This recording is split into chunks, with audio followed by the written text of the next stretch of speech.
और बंगाल के बाद अब बात करते हैं उत्तर प्रदेश की, जहां दो हाई प्रोफाइल सीट यानी कि रायबरेली और कैसरगंज में कैंडिडेट को लेकर सस्पेंस बना हुआ है। दोनों सीटों पर नामांकन की आखिरी तारीख 3 मई है, यानी कि कल तक नॉमिनेशन फाइल करने का वक्त है।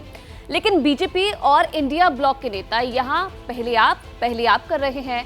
दोनों अपना कैंडिडेट तय करने से पहले विरोधी के पत्ते खोलने का इंतजार कर रहे हैं।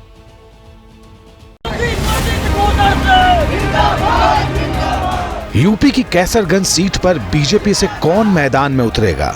मौजूदा सांसद बृजभूषण शरण सिंह को मिलेगा फिर से टिकट, या फिर यहां के अखाड़े में बीजेपी आखिरी वक्त में नया दांव चलने की तैयारी में है?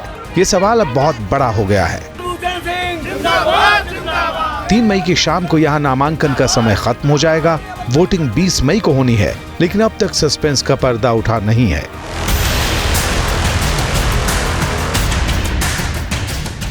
कैसरगंज अयोध्या से सिर्फ 100 किलोमीटर की दूरी पर है। राज्य की सियासत का बड़ा सेंटर है।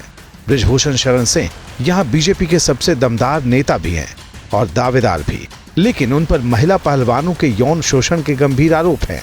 इस मामले में वो फिलहाल बेल पर हैं। इस केस में दिल्ली की राउज एवेन्यू कोर्ट में 7 मई को आरोप तय होने हैं, इसलिए बीजेपी अब तक सावधान है। लेकिन वक्त के नाम पर गिनती के घंटे बचे हैं और फैसला लेना अब समय की जरूरत हो गई है। उनके कटने और ना कटने में कोई चर्चा नहीं कर सकता। उनके ऊपर एलिगेशन लगे हैं। एलिगेशन की वजह से पार्टी सोच रही है कि हो सकता है कि पार्टी का नुकसान हो जाए। आज तक जो रुके हैं एलिगेशन के वजह से रुके हैं। दिलचस्प तो यह है कि कैसरगंज से अब तक एसपी और बीएसपी ने भी अपने पत्ते नहीं खोले हैं। दोनों दलों ने उम्मीदवार घोषित नहीं किया है। समाजवादी पार्टी तो साफ कह रही कि उसे बीजेपी के फैसले का इंतजार है।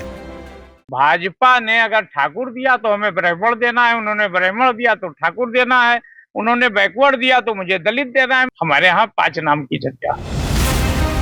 बीजेपी ने कैसरगंज के साथ ही रायबरेली सीट पर भी अब तक उम्मीदवार घोषित नहीं किया है। वजह है कांग्रेस की तरफ से प्रत्याशी का ऐलान नहीं होना। लेकिन अब 2 मई को हर हाल में उम्मीदवार की घोषणा करनी ही होगी, इसलिए सस्पेंस का आखिरी काउंटडाउन सबका ध्यान अपनी तरफ खींच रहा है।